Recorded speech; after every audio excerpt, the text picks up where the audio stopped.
Madam మనం చూస్తున్నాం ఈరోజు ముఖ్యంగా రాయలసీమ అభివృద్ధి గురించి మాట్లాడుకోవాల్సిన రోజు. ఎందుకంటే కూటమి ప్రభుత్వం అధికారంలోకి వచ్చి 1 ఇయర్ అవుతోంది. ఇది చూస్తే వైసీపీ అసలు సంక్షేమ పథకాలు అమలు చేయట్లేదు, అభివృద్ధి అని గొప్పలు చెప్పుకోవడం తప్పించి ఎక్కడ కూడా అభివృద్ధి కనపడట్లేదు అని చెప్పి వైసీపీ ప్రచారం చేస్తుంది. మరి సంవత్సరం కాలం గడిచింది కాబట్టి టీడీపీ పరిపాలన ఎలా ఉందో కూడా మనం ఒకసారి చర్చించుకోవాల్సిన అవసరం కూడా వచ్చింది. కాబట్టి ముఖ్యంగా సీమ అభివృద్ధిపై ఈరోజు మనం మాట్లాడటం అయితే జరుగుతోంది.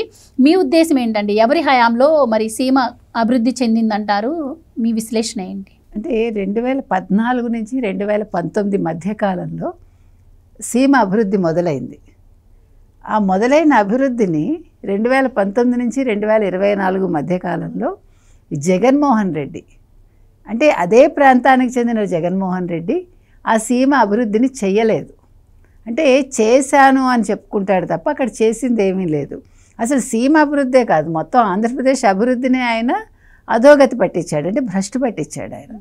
అటువంటి అంటే అక్కడ వచ్చే ఫ్యాక్టరీలను తీసేశాడు. మీకు గుర్తుంటే కనుక అయితే మన గల్లా జయదేవ్ గారిని ఏ రకంగా పంపించేశాడు అన్సెరమోనియస్గా, ఇవన్నీ మనందరికీ తెలుసు. అయితే ఈ ఏడాది కాలంలో ఏం చేశారు చంద్రబాబు నాయుడు గారు, ఏం చేయబోతారు, ఇప్పుడు ఏం చేస్తున్నారు, ఈ 3 పాయింట్స్ మనకి ముఖ్యం. ఒకప్పుడు రాయలసీమ అంటే రత్నాల సీమ. మీకు రాయలసీమ నిజంగా మనం మెచ్చుకోవాల్సింది, చెప్పుకోవాల్సిన సీమ అండి. మనం ఎంతసేపు అంటే అభివృద్ధి చెందిన గోదావరి ప్రాంతాలు కావచ్చు, కృష్ణా గుంటూరు మాట్లాడతాం కానీ ఉత్తరాంధ్ర గురించిను, కానీ రాయలసీమలో మహా వ్యక్తులు పుట్టారు. మీకు జిడ్డు కృష్ణమూర్తి లాంటి వాళ్ళు పుట్టారు, అంటే ఒక వీరబ్రహ్మేంద్ర స్వామి గారు లాంటి వాళ్ళు పుట్టారు. అంటే అక్కడ 2 రకాలు ఆధ్యాత్మికత పరిఢ వెళ్ళింది అక్కడ, ఇంకొక పక్క అభివృద్ధి ఉండింది. అంటే ఒకప్పుడు రత్నాలు రాసులుగా పోసి అమ్మిన అటువంటి రాయలసీమని తిరిగి అటువంటి బాట పట్టించడానికి చంద్రబాబు నాయుడు గారు చాలా పెద్ద ప్రణాళికలు వేశారు. అందులో భాగంగా ఇప్పుడు 1.59 లక్షల కోట్ల పెట్టుబడులు వెల్లువ మొదలైంది. అదేవిధంగా 46 కంపెనీలు రాబోతున్నాయి. తర్వాత 1.25 లక్షల మందికి ఉపాధి దొరకబోతోంది. తర్వాత బయ్యారం ఉక్కు ఫ్యాక్టరీ మళ్ళా అక్కడ రాబోతోంది. అంటే ఏదైతే ఆగిపోయింది అనుకున్నారో ఈయన ఇది చేస్తాను అది చేస్తాను అని చెప్పిన జగన్మోహన్ రెడ్డి ఆయన చేసింది ఏంటో మనకు తెలుసు. జత్వానీ లాంటి ఒక పిల్లని తీసుకొచ్చి, ఒక హీరోయిన్గా ఉండే ఒక అమ్మాయిని కిడ్నాప్ చేసి తీసుకొచ్చి ఆయన ఇక్కడ రావాల్సిన ఫ్యాక్టరీ గురించి పట్టించుకోకుండా ఆ అమ్మాయిని ఏ రకంగా బాధ పెట్టాలో పట్టించుకున్నారు. కానీ ఇవాళ మనకి అవసరమైంది ఏంటి అనే దాని మీద ఇవాళ చంద్రబాబు నాయుడు గారు దృష్టి పెట్టడం వల్ల రాయలసీమలో బయ్యారం ఉక్కు ఫ్యాక్టరీ రాబోతోంది. అంటే అసాధ్యాలను సుసాధ్యం చేయడంలో చంద్రబాబు నాయుడు గారు నెంబర్ 1. ఈరోజు రక్షణ శాఖకు సంబంధించిన భారీ పరిశ్రమలు అక్కడ రాబోతున్నాయి. ఇంకా మీకు విద్యుత్ పరిశ్రమలు రాబోతున్నాయి. అంటే ఇంకా ఇన్ని రకాలుగా వచ్చాక అంటే ఆ విద్యుత్ కాంతులు ఏ రకంగా రాయలసీమలో వెలగబోతున్నాయి అంటే మీకు జస్ట్ ఊహించుకోండి.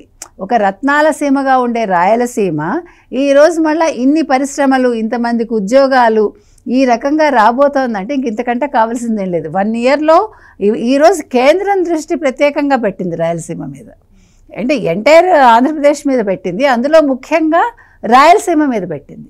కాబట్టి అంటే రాయలసీమకి ఎంత పొటెన్షియల్ ఉంది, అంటే ఇక్కడ ఎన్ని రకాలుగా పెట్టచ్చు, ఏ ఫ్యాక్టరీలు ఇక్కడ పెట్టచ్చు, అంటే ఇన్ని సంవత్సరాలు కొన్ని ప్రభుత్వాలు చేయలేని పనిని ఈ రాయలసీమకు చెందిన జగన్మోహన్ రెడ్డి 5 ఏళ్లలో చేయలేని పనిని ఒక ఏడాదిలో ఈయన దృష్టి పెట్టి ఈరోజు కేంద్రం ముందుకొచ్చి ఇన్ని పరిశ్రమలు మేము పెడతాము, ఈ రకంగా మీకు మేము నిధులు ఇస్తాము, సహకరిస్తాము అంది అంటే అది దానికి కారణం, ముఖ్య కారణం అండి చంద్రబాబు నాయుడు గారి మీద ఉండే నమ్మకం. ఖచ్చితంగా చంద్రబాబు నాయుడు గారికి ఒక పని అప్పచెప్తే అది ముందుకెళ్తుంది, రాష్ట్రంలో ఒక మంచి జరుగుతుంది, యువతకు ఉపాధి దొరుకుతుంది, ఈ మొత్తం ప్రాంతం అభివృద్ధి చెందుతుంది. ఇంతవరకు రాయలసీమ అంటే కరువు ప్రాంతంగా ఉన్న రాయలసీమ, ఫ్యాక్షనిజానికి పట్టుగొమ్మగా ఉన్న రాయలసీమ ఈరోజు ఈ రకంగా మారుతుంది అంటే మీరు ఊహించుకోండి. ఈరోజు జగన్మోహన్ రెడ్డి పులివెందుల్లో అడుగుపెట్టడానికి భయపడుతున్నాడు. ఒక మహానాడు ఇవాళ కడపలో జరిగిందంటే ఇంకా అంతకంటే ప్రత్యక్ష తార్కాణం మనకేం కావాలంటే అక్కడ ఫ్యాక్షనిజం లేదు అనడానికి. అంటే ఇక్కడ మనకి 2 అంశాలు మనం చర్చించుకోవాల్సింది ఏంటంటే, ఒకటి ఫ్యాక్షనిజాన్ని సమూలంగా పెకిలించడం, రెండోది రాయలసీమని సమూలంగా సమగ్రంగా దాన్ని అభివృద్ధి పదంలోకి తీసుకెళ్ళడం. ఇప్పుడు తెలుగుదేశం కూటమి ఇది సమగ్రంగా ముందుకు తీసుకెళ్ళడమే దృష్టి పెట్టింది. కాబట్టి రాయలసీమ మీరు చెప్పినట్టుగా 2029 నాటికి పూర్తిగా అన్ని అంశాల్లో అది ముందుకెళ్తుందండి. రాయలసీమ అభివృద్ధి పదంలో ముందుకుంటుంది. మిగతా ప్రాంతాలను కూడా కాదని రాయలసీమ ముందుకెళ్ళమని ఆశ్చర్యపోక్కర్లేదు, ఆనందపడాల్సిన అంశం. ఇంకొకటి ఏంటంటే, మీరు ముఖ్యంగా మనం చెప్పుకోవాల్సింది, హైదరాబాద్ మనకి రాజధానిగా ఉన్నప్పుడు చంద్రబాబు నాయుడు గారి హయాంలో ఆయన హైటెక్స్ మీద దృష్టి పెట్టి, అంటే మనకి అప్పుడు హైదరాబాద్ మనకి రాజధాని కాబట్టి ఆయన పూర్తి దృష్టిని ఇక్కడ కేంద్రీకరించాల్సి వచ్చింది. ఎందుకంటే అప్పుడు హైదరాబాద్ అభివృద్ధి చెందలేదు చెప్పాలంటే.